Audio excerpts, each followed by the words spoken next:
So the next step, if you go back to your checklist, is to start your database of your top 20 contacts. So you're going to turn to page 11 and 12. And again, what does the amateur do? The amateur says go home and put your list together. But how many times do people actually follow through and get their list together? Not many times. And so our goal is to do it with them on the job training. So let's talk about databasing. I think the best way to introduce the principle of databasing is to bring up a book, an older book called Acres of Diamonds. Now, what if, Mark, if I can ask you a question, what would you do if you owned a diamond mine? I would mine those diamonds. Great, right answer. Well, I mean, can you imagine owning a diamond mine? And let's say that it's gifted to you by your grandfather or something. It's on the Big Island, at the top of the volcano. Thank you, Grandpa. And so what happens is you constantly talk about this diamond mine because you know this diamond mine is full of diamonds, or at least you hope so. You've never seen any, but apparently it's worth something. And so for decades, you pass the lore on to your family and your children. Everybody knows about the diamond mine. The problem is you've never been there. You never tried to mine the diamonds. And I mean, what a waste, right? Well, I really believe that each one of us, whether you are blue collar or white collar or no collar, whether you've been to Harvard, whether you've thought about Harvard, whether you know what Harvard is, whether you've been successful or not, rich or poor, it doesn't matter. The demographic doesn't matter. I really believe that we all have acres of diamonds. We literally have a gold mine, if you will. We all have something very valuable, and that is our relationships to other people. Hey, that's why network marketing is so effective, by the way, because of people who knew people. And I know that most people in this industry are not harvesting the vast wealth that they know. They might not know where to dig right now. They might be afraid of what they're going to find or not find. But I'm telling you, you have a valuable resource. Here's the catch, though. If you don't go and mine it, somebody else will, and it's totally legal. That's the intro to creating an effective database. The longer your database is, the more you're going to have to harvest. The shorter your database is, the less you're going to have to harvest. If you create a list, day one when you start this business, you're given instructions to initiate or to begin keeping track of a database of at least 20 people. And I remember when I first started network marketing, I didn't think I knew anybody. And we all pretty much say, I don't know who. I don't know who. Well, when you're talking about databasing, you don't want to figure out who will or won't be interested. The deal is you just need to write the names down. Now, a couple of key points. A database is not a database if it's in your mind. That's called a dream or a wish. It has to be something physical, whether you do it on the computer, whether you do it on a steno notebook, whether it's in a Rolodex, whether it's an Excel spreadsheet or whatever, but it has to be a physical database. And that's why you can use your blueprint for prosperity as that database for actually a very, very, very long time. But I remember when I first created my database, I had 34 names. And, I thought I had exhausted every single person I knew, every single relative and friend and coworker and schoolmate. Well, that would be pretty pathetic if I had only talked to 34 people in my life. But I'm letting you know, I could not think of anybody else. So what do you do when you have that type of problem, when you think that you've exhausted your list, you don't know anybody else at 34 names? Open that blueprint, and there is a memory jogger in that blueprint. And all you have to do is just kind of go down that memory jogger. Who do you know that was successful in network marketing? Or who do you know that wasn't successful in network marketing? Who do you know that, wants something better out of life? Who do you know that wants better health? Who do you know that XYZ? Just go down that memory jogger, and that'll start to jog your memory, and you can start to write those people's names down. And you know what? As you start to put this database together, it's amazing because the names just start to flow and flow. And in the middle of the night, I remember getting up. And by the way, keep a little notebook or keep that blueprint next to your bed, because if a name comes to you in the middle of the night, just get up and jot that name down so you don't forget it. Or as you're driving, just pull over to the side, be safe, and write those names down, because you'll be amazed of the number of people you know. Seth, what is that statistic about by the time you're 20 years old, Yeah. They've said that by the time the average person is 20 years old, they know 1,000 people. 1,000 people. And I could only come up with 34 names on my By database. name, right? They By know name. 1,000 people Yes. by Yes. name. Now, let me just tell you one of my fears that I've had as I started to put this database together. This is what I would do. I'd say, Jeff wouldn't be interested in this, but Sally would be interested. And I excluded some names of people on my database. But folks, don't do that. Let them decide for themselves or theirselves whether this business is right for them or not. Don't decide for them, because I guarantee you, if you decide for them whether this is not for them and you never invite them to listen, they'll never listen. They'll never get the information, but someone else might invite them. Well, I've had that experience. Mark, have you had that experience? I'm sitting in a meeting and in walks somebody that I know. And at first you're so excited, which is great. I mean, it's wonderful. We're happy for them, right? But you realize, wait a second, why didn't I call them? Oh, I know why. Because I was too scared. Because I didn't database them. Again, driving this key point home.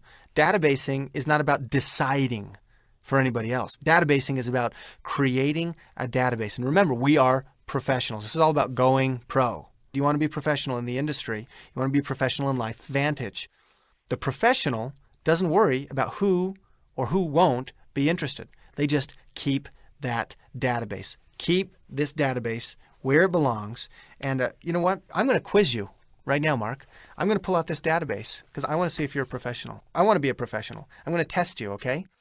I'm just reading down the memory jogger here. I'm going to read a category, and I want you just to say one name or two names that just automatically come to your mind to see if this really works, okay? Somebody who sells cars, car salespeople. Bill. Okay, Bill.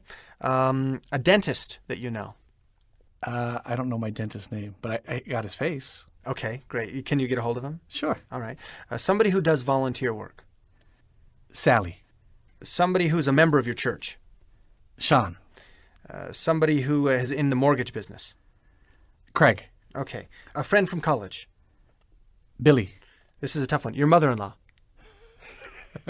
Let me think. You're going to be in trouble on that one. I am. Naomi. Okay. All right. So, I mean, it's simple, right? This memory jogger, literally, if we spent 2 minutes, if we spent 10 minutes, and you went down each one of these, I think there are over 90 subcategories in this memory jogger. If you made the goal to think of 2 names for each subcategory, you'd have a database of almost 200 people. Seth, that's great. I love that. But you know what?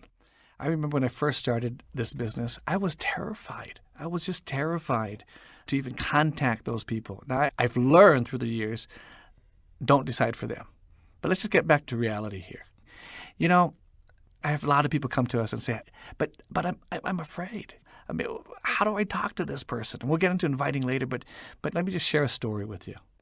When I was a teenager, 13, 14 years old, I remember it was Christmas, and my uncle and aunt, they would always give us the best Christmas gifts every single year. So this one Christmas in particular, I remember getting this silver box with a beautiful red bow on top of it. And I remember just waiting for Christmas Day so that I could open that gift.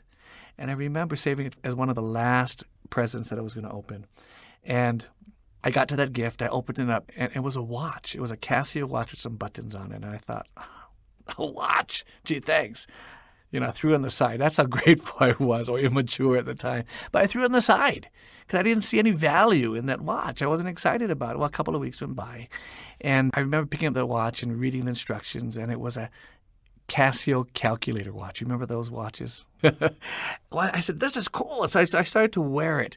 And then a couple of months later, guess what? Everyone had to get one of those Casio watches because I was cool, right? No. Because it was just a trend. It wasn't because of me. It was just because it was a hot thing to get. But this is what I learned. Here's the moral of the story. This business is just like that Christmas gift that I received. It is the most amazing gift. And when we can change people's lives, when we can give them better health, when we can give them time freedom, when we can give them financial freedom. I mean, how many of you know people that are losing their homes, losing their jobs, right? People are always looking for something to change their lives. That's what LifeVantage can do for you. That's what this business can do. And it's just a matter of giving that gift because you want to bless people's lives. Just give it to them. And whether they open it and receive it or not, that's up to them.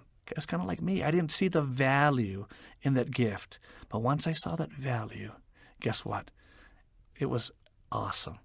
It was the best gift that I received. And I think that's what this business is. And I think that's what databasing does.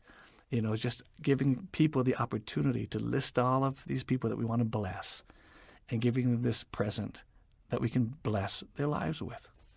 When we database, it's crucial that we remember we just want to go through a brainstorming process.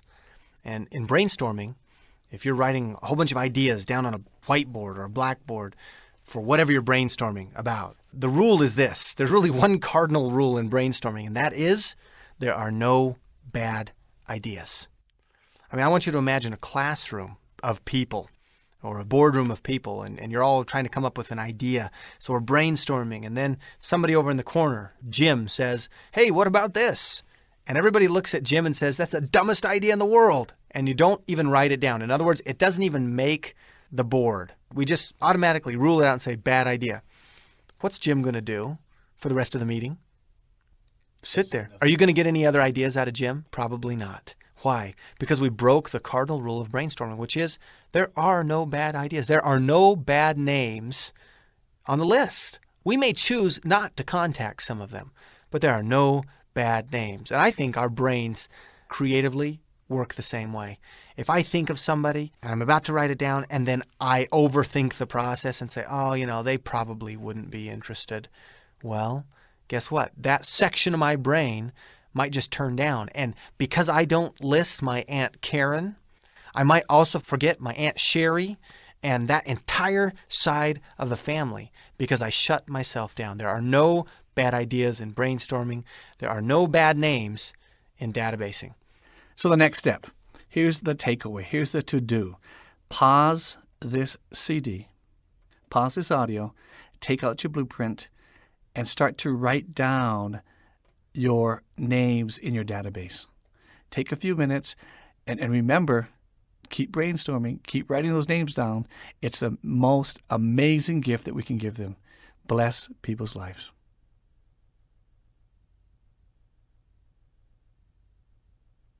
So we're back talking about databasing. Congratulations, your database is bigger than it was before you paused the program.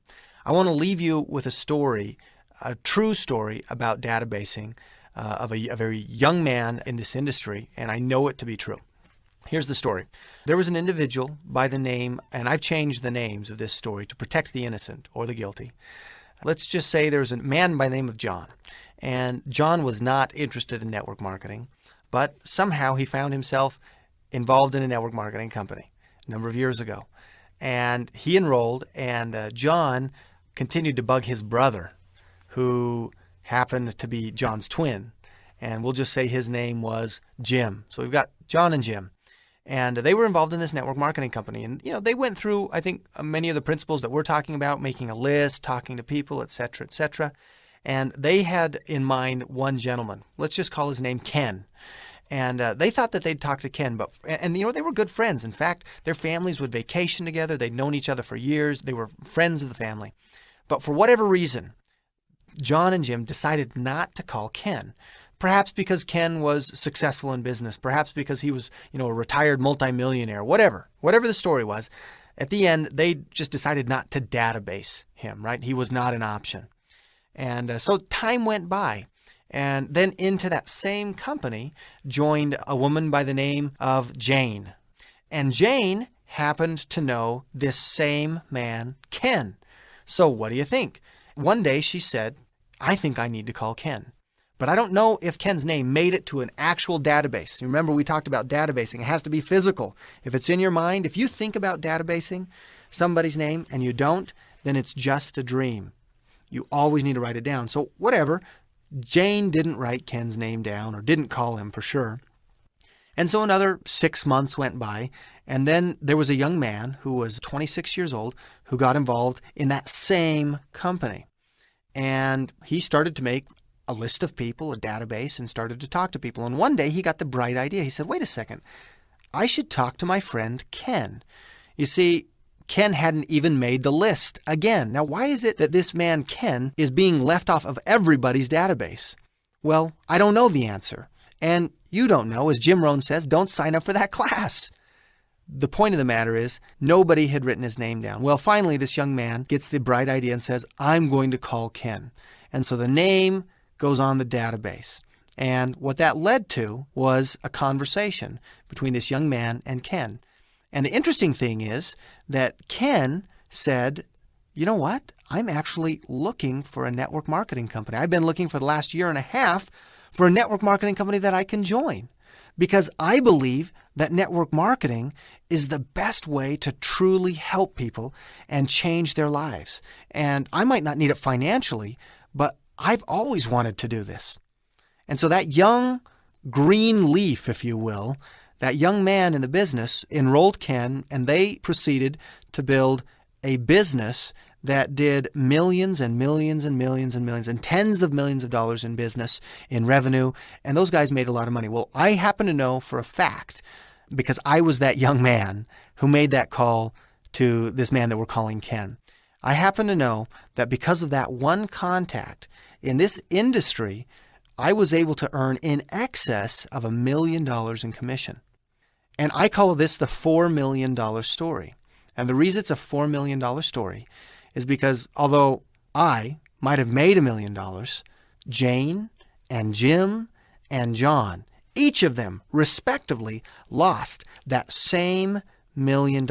It was theirs for the taking. It was theirs to mine. That was their acres of diamonds. They had the contract for that diamond mine.